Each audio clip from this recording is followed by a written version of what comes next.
ng ating Vice Presidente Inday.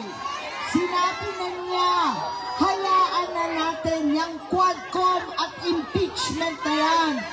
Baliwala na yung pang-aapi sa akin at sa Vice Presidential Office. Basta iuwi natin ang aking ama. Katulad po ninyo, ako ay talagang nagitla, nagalit, naiyak nung tinangay ang ating Pangulo nung Marse 11.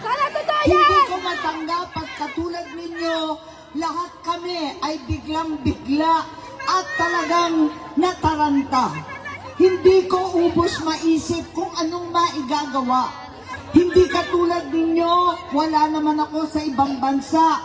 Hindi katulad nung iba, hindi naman ako maaring pumunta sa kalsada pagkat opisyal naman daw kami at bawal.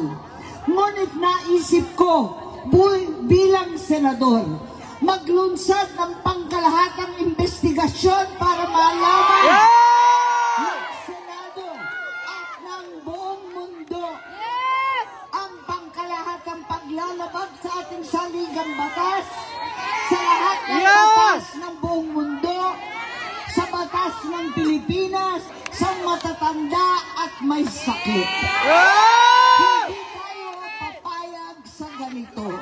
Asahan po ninyo, may iba dyan na nagalit sa akin.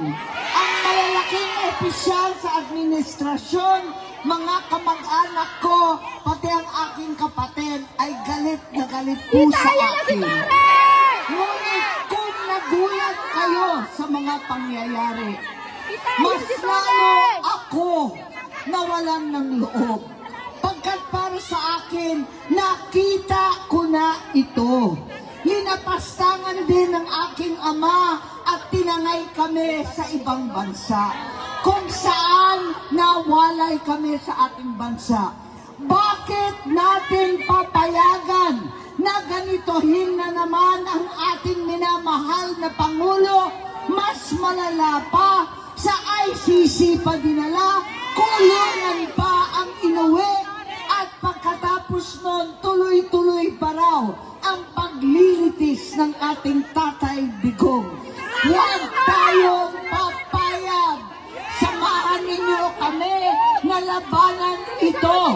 Samahan ninyo ako na kahit ako ay mag-isa na lamang at hindi na kabilang sa aking pamilya, hindi na kabilang sa partido, dahil sa inyo, nanalo pa rin tayo. Sa inyong lahat, ako'y nagpapasalamat, hindi ninyo ako iniwan. Handa na ako na mag-isang mangampanya, mag-isa mag-house to house, mag-isa na iikot. Ngayon pala, hindi ako naulila. Hindi ako nag-isa dahil ang birthday girl natin, si Vice President Inday Sara Duterte, 10 ng DDS, 10 ng OFW, 10 ng mga narito ngayon sa The Hague ay sumama sa akin. Maraming salamat. Asahan ninyo ito, tuloy-tuloy po tayo at hindi tayo titigil hanggang maiuwi natin ang mahal nating ama, Tatay Digong Duterte. Maraming salamat sa inyo, sa lahat ng OFW. Kung ang isang Pilipino na dati pang Pangulo ay maitatangay sa ibang bansa, ano na lamang kayong OFW?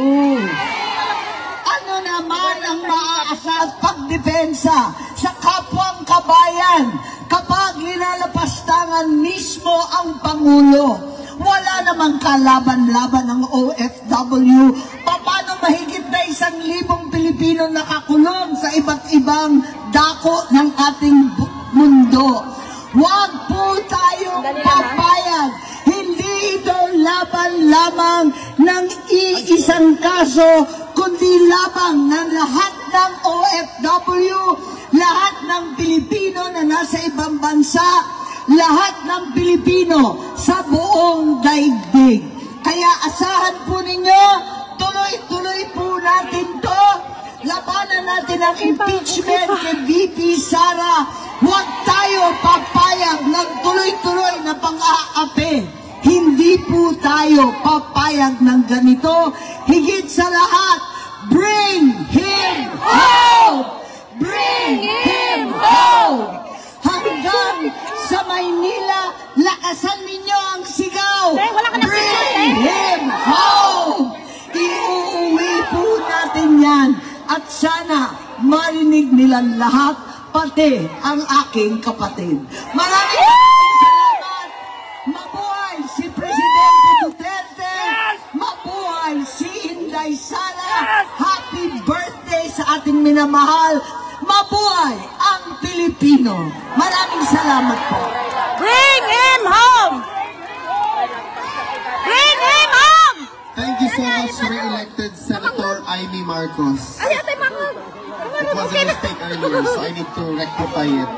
Okay pa ba kayo, guys? Laban!